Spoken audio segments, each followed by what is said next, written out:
Hey there YouTube, this is Mrlubufu, and I figured I should probably do a deck tech of the deck that won me this. If you haven't seen it yet, I got top 8 in PTQ. So this is the deck list that I'm going to show you. Before I do, I would like to point out and please emphasize the fact that don't hate me bros for playing this deck. Okay.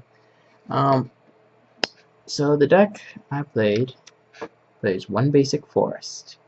It has Invisible Stalker, so it is Bant Hexproof. On the deck list, I put Bant Jerkfacery, I believe is the deck title, because this deck, I mean, you're not really playing Magic, you're playing a sort of combo deck where, like, oh, do whatever you want, I'll probably just kill you.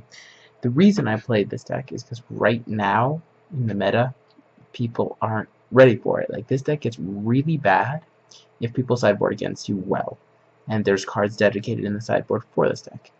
I didn't expect there to be, and there wasn't much. So there were, I counted about 12 people that were playing Bant Hexproof-ish, and of those I only knew 2 people that played Bant Hexproof that did not finish at least 5 wins, 2 losses, and of the top 8, 4 of the decks were Bant Hexproof. So this is the build that I had. So I played one basic forest, play set of breeding pools, play set of temple gardens. It's basically play sets of all the Bant shops, right? Play set of temple gardens, play set of hollow fountains. Only 2 glacials because you really want to hit your green mana on turn 1 more than anything else. This is just for additional fixing. You play the 4 hinterlands and then the 4 sun petals. So the approach that I took with it is I took a basically stock list and tweaked it a little bit. So if you notice, I'm playing 23 lands.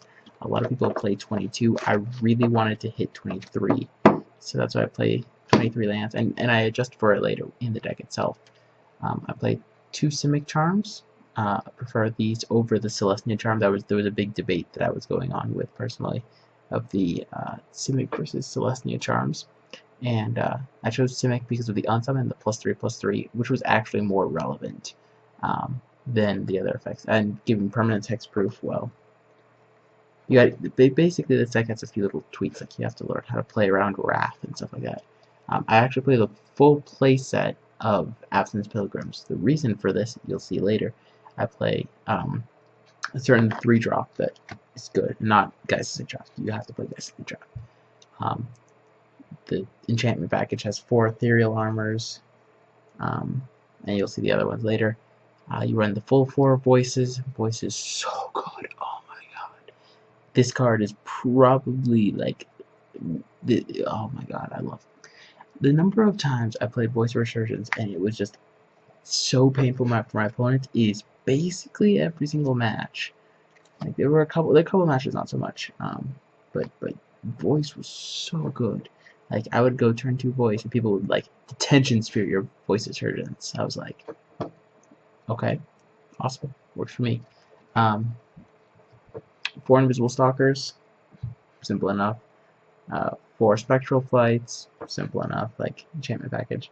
Of course, the playset of Geist Traps. And then here's where I had to make an executive call. I decided to run the full 4 Lockstone Smiters and 0 Fencing Aces. Fencing Ace is just really bad in everything except the mirror matchup. In the mirror, it's probably the best card. No surprise, I lost to the mirror in the top 8. He played Fencing Aces, I didn't. You'll see my sideboard in a sec. The full 4 Rancors, and then the full 4 Infliging Courage. This is probably the best card in the deck, or the best enchantment, but like easily in the deck. Better than Rancor, better than Ethereal Arm, just by far. Because giving your guys Trample and Lifelink means with Ethereal Arm you get the first strike trample damage, and in general you just stick it on a guy and you can just outrace any aggro deck. So the way I built my sideboard was I actually built it more to deal with aggro than I did with the mirror or with control, which I think was a mistake. I should have dedicated more slots into the mirror. But I played a Singleton Fog, Never actually got the chance to cast it, but I brought it in a lot of matchups. 2 Stranglergeists. This one I would bring in as well against more of the like pretty often I'd bring this in. The big bait was to play this or Lockstone Smiter, and it would switch off between the two. So if I felt that this was better in the matchup, I'd bring this one in.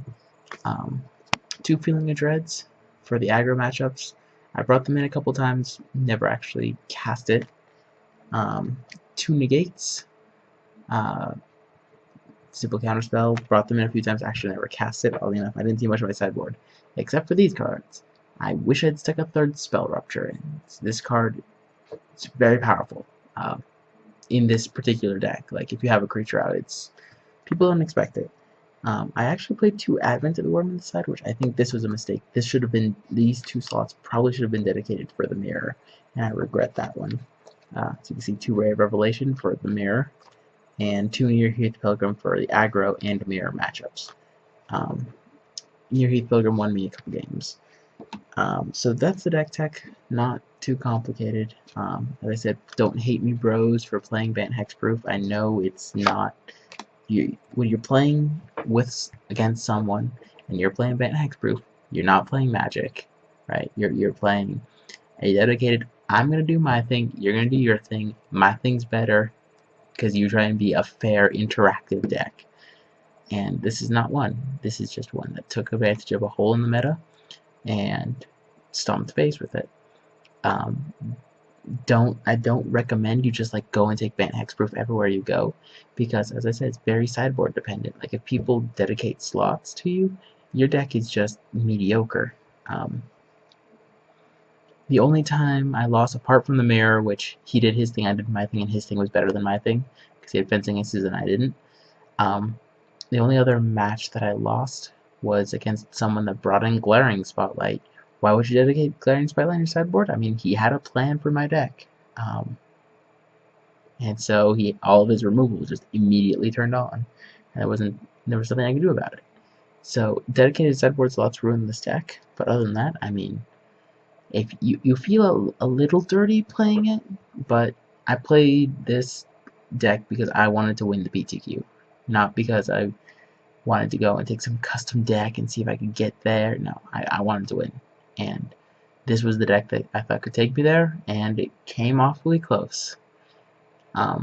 Anyway, thank you guys all for watching. Rate, comment, subscribe, and cheers. Hopefully my next deck is actually a more fun deck.